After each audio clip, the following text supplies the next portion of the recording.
je reprends ma vidéo. Donc, euh, je vous ai parlé des protestants.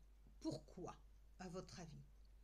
Parce que euh, c'était important de montrer cette différence, parce qu'elle montre, elle pose une question en fait.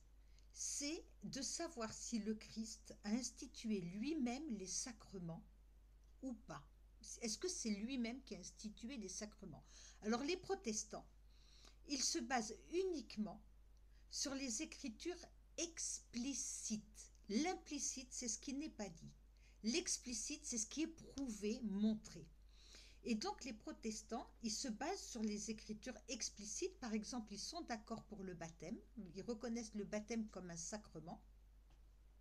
Parce que le Christ, vous voyez, c'est explicite, il s'est fait baptiser dans l'eau du Jourdain par Saint Jean-Baptiste. Donc là, c'est très très clair.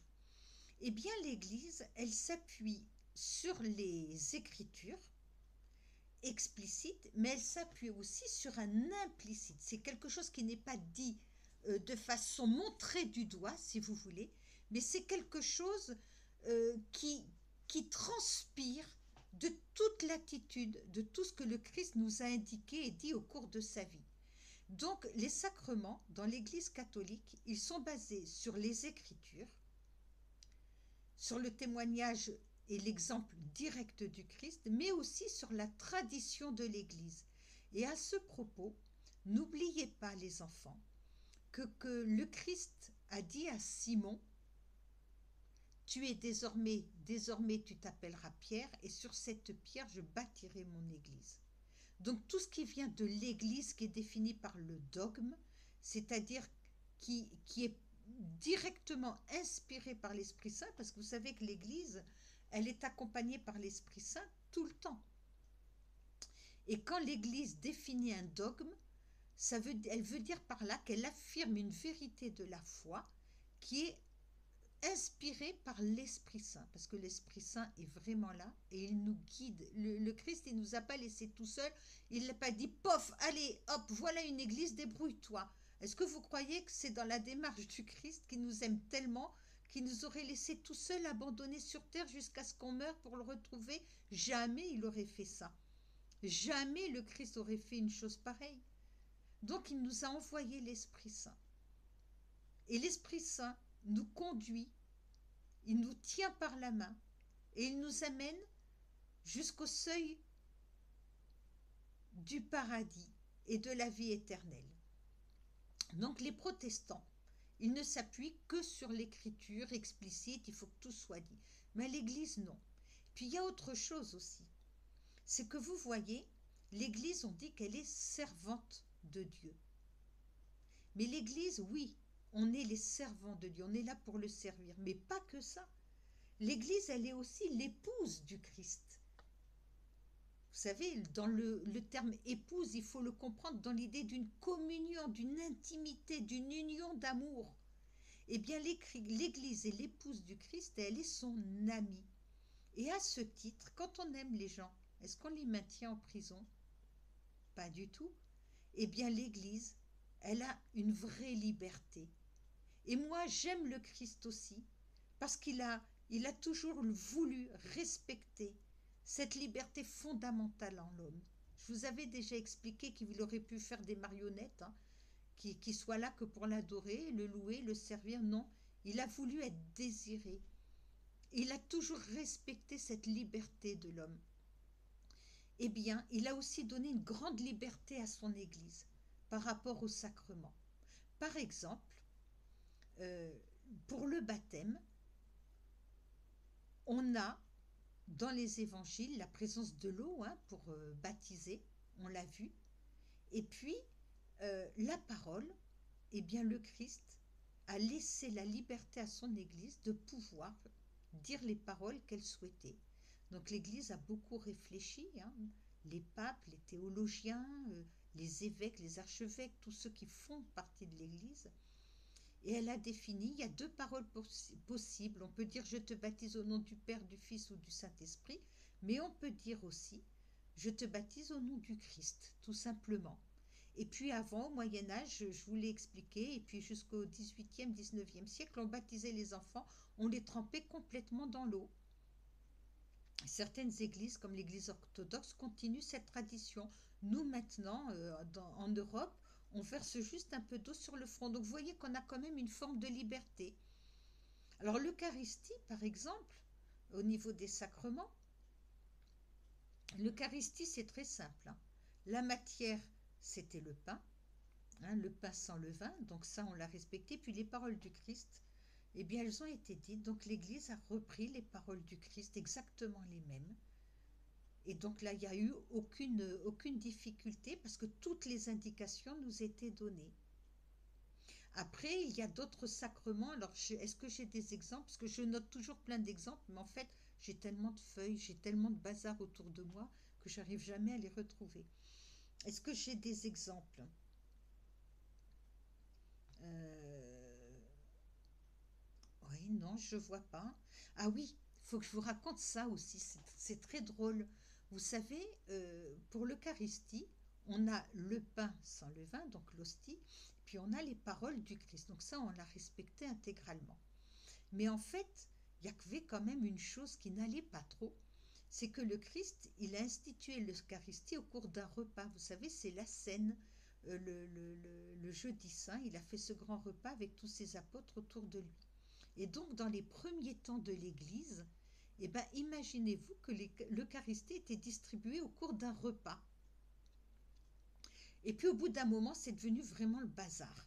Alors, Saint Paul, qui est un homme de fort caractère, il a dit stop, ça suffit, il y en a marre.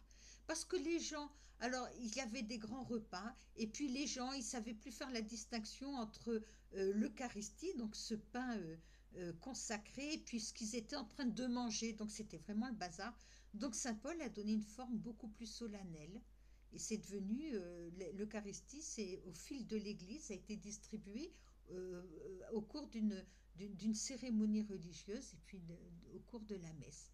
Voilà, donc vous voyez qu'il y a quand même eu toujours une grande liberté au sein de l'Église pour adapter quand même ces sacrements, pour les respecter, hein, mais pour l'adapter quand même au fonctionnement, à la façon dont nous, humains, nous fonctionnons.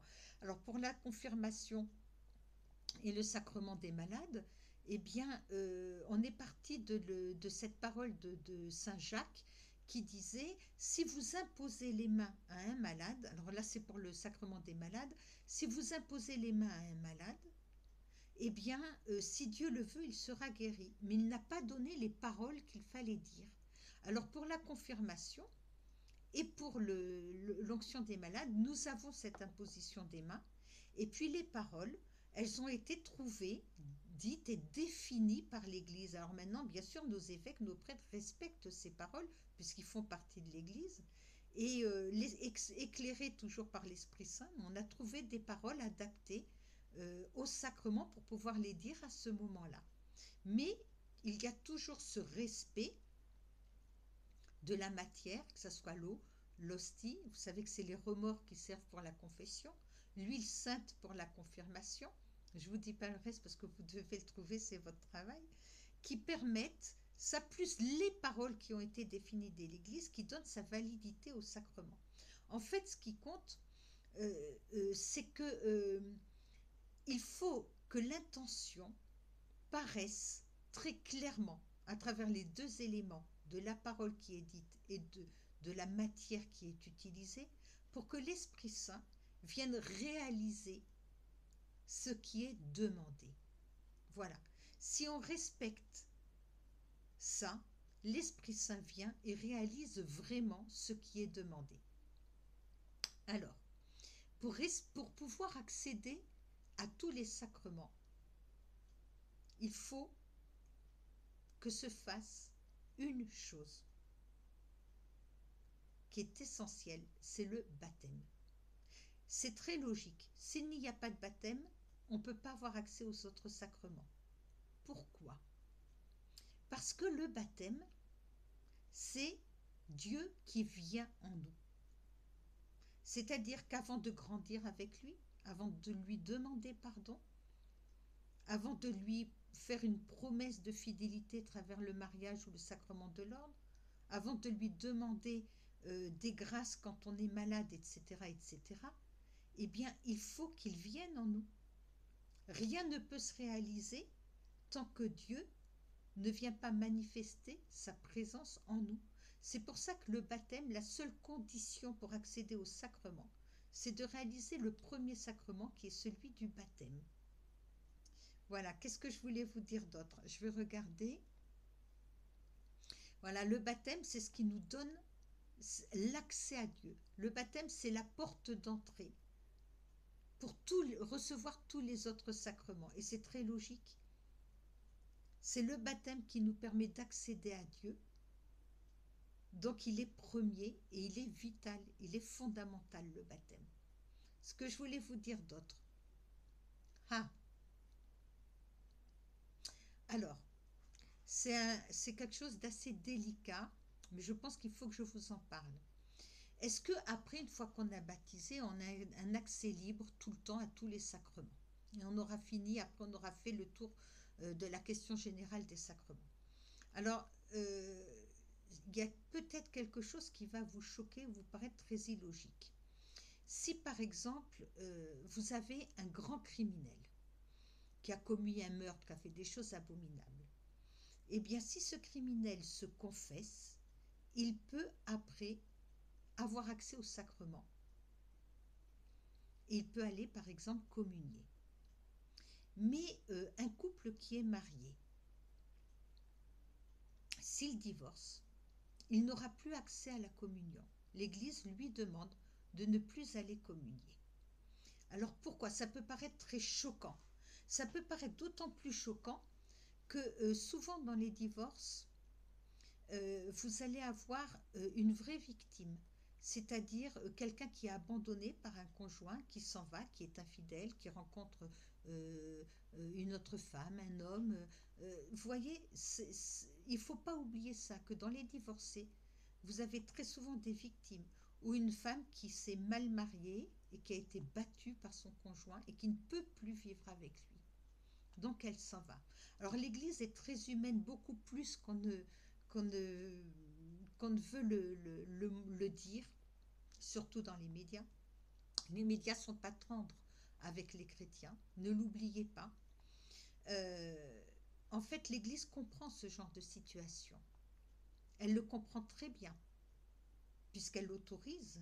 Une femme peut très bien, si elle est battue, ou elle peut très bien se retrouver seule, parce qu'elle a le devoir aussi de préserver sa vie. Euh, Si un homme s'en va et que cette femme reste seule, elle est toujours mariée, elle peut aller communier, même si l'homme demande un divorce civil, elle le subit, ce divorce, elle ne l'a pas choisi, donc elle peut toujours aller communier, tant qu'elle reste fidèle, cette personne, à l'engagement qu'elle a pris pour le mariage. Sinon, si elle se remarie, et c'est très humain, une personne qui est quittée par son conjoint ou qui a eu un mari violent, c'est humain. Vous imaginez ce que c'est que de finir sa vie tout seul, sans amour? Et puis, peut-être qu'elle a des enfants, cette personne, et qu'elle va chercher un père pour ses enfants, parce que c'est pas possible de les élever tout seul. Donc, vous voyez, l'Église va demander à une personne divorcée, si elle se remarie, même si elle a été victime, même si elle a énormément souffert, elle va lui demander de ne plus communier. Pourquoi? C'est pas une punition. Il faut bien comprendre ça. Ce n'est pas une punition qui est faite aux divorcés. C'est tout simplement pour respecter ce sacrement. Parce qu'un jour, même si elle a été victime, elle s'est mariée, si le mariage est déclaré valide, eh bien, elle a fait cette promesse de rester fidèle pour le meilleur et pour le pire. Eh bien, quand le pire arrive, elle doit rester chaste, c'est-à-dire célibataire, pour pouvoir continuer à aller communier. Parce que si elle se remarie, elle ne pourra pas se remarier à l'église, parce que c'est un sacrement qu'on ne peut pas recommencer à, sauf en cas de veuvage. Quand on est veuf, quand quand on perd son conjoint et qu'il meurt et qu'il va au ciel, on peut se remarier. Vous voyez, moi j'ai perdu mon premier mari et j'ai pu me remarier parce que j'étais veuve. Mais parce que là, on peut dire que ce sacrement, cette parole, cette promesse, la mort l'a rompu. Ça ne veut pas dire qu'on n'est pas lié encore spirituellement à son premier époux, mais cette promesse s'arrête à la mort. Et ce qui nous amènera à une autre question. Qu'en est-il des sacrements après notre mort? Est-ce qu'ils existent toujours au ciel? Eh bien, voyez, non, là je prends les devants. Je termine d'abord pour cette histoire des divorcés remariés. Alors, c'est quelque chose qui est terrible, c'est une exigence terrible, mais il faudrait vraiment que les divorcés, puis que vous, si un jour vous êtes amené à fréquenter des divorcés, à ne pas porter aucun jugement, d'abord parce que seul Dieu lit dans les cœurs, et seul Dieu sait ce que la personne a traversé, a vécu comme épreuve. Mais par contre, oui, ces personnes, il faut le savoir, ne pourront plus se remarier à l'Église. Elles sont appelées à rester fidèles à cette promesse. Et vous savez pourquoi? C'est simplement que dans ce mariage à l'Église, il se passe quelque chose qui dépasse tout amour humain, qui dépasse tous nos petits désirs, qui est simplement qu'on est sur terre, on représente, quand on est un couple, le mariage représente, doit être le représentant de cet amour divin. Et comme Dieu ne nous abandonne jamais, nous ne devons pas nous non plus nous abandonner sur terre. Et c'est même dans le cas, vous avez un couple, le conjoint tombe très malade. J'ai une amie comme ça, son mari a eu un accident cardiovasculaire, c'est-à-dire qu'il a une veine qui a claqué dans le cerveau. Il a fait des AVC et il se retrouve, il bave, il ne la reconnaît pas, il est toujours vivant, il ne la reconnaît pas, il ne peut plus rien faire, il est allongé sur un lit et elle continue à s'en occuper, elle continue à le soigner parce qu'il est son époux pour le meilleur et pour le pire. Voilà. C'est la logique des sacrements. Alors, ils ne communient plus, les divorcés remariés. Ils n'ont plus accès donc au sacrement de l'Eucharistie, mais ils participent toujours à la grâce. Et puis vous savez, je vais vous dire une chose. Souvenez-vous de cette histoire du publicain. Vous vous souvenez? Le pharisien et le publicain. Le publicain, il est au fond du temple, caché derrière un pilier, et puis il pleure. Il n'ose même pas lever la tête vers le ciel, parce qu'il sait qu'il est misérable, il sait qu'il n'est pas à la hauteur, il sait qu'il a failli à beaucoup de promesses qu'il devait tenir vis-à-vis de Dieu. Et désespéré, le cœur serré, juste il va dire: Seigneur, aie pitié de moi. Je ne suis pas digne, je sais que je ne suis pas digne, mais aie pitié de moi. Et je vous disais dans une précédente vidéo, à votre avis, entre le pharisien qui est là devant à faire le fier, à faire le beau, hein, et le pauvre publicain qui est derrière, caché derrière son pilier, qui Dieu va-t-il sauver en premier? On n'en sait rien. Mais réfléchissez à ça pour toujours réfléchir au fait de ne pas juger. Soyez très exigeant avec vous-même. Soyez très exigeant dans votre quête de perfection, dans votre souci de plaire à Dieu, mais soyez très tolérant avec les autres autour de vous. Tolérance, ça ne veut pas dire accepter n'importe quoi, hein, mais ça veut juste dire de ne pas les juger et de laisser le bon Dieu se débrouiller avec eux. Il s'en arrangera très bien, il n'a pas besoin de nous, il n'a pas besoin de nos petits jugements, là, ah mais lui il a mal fait, lui il n'est pas bien. Occupons-nous de nous, occupons-nous de notre salut et prions pour ces gens-là, parce qu'on ne connaît pas grand-chose de leur souffrance et des désastres qu'ils ont traversés dans leur vie. Voilà. Par contre, nous, le jour où nous nous marions, nous ferons tout pour rester fidèles à cet engagement que nous avons pris. Qu'est-ce que je voulais vous dire d'autre? Je regarde. Ah.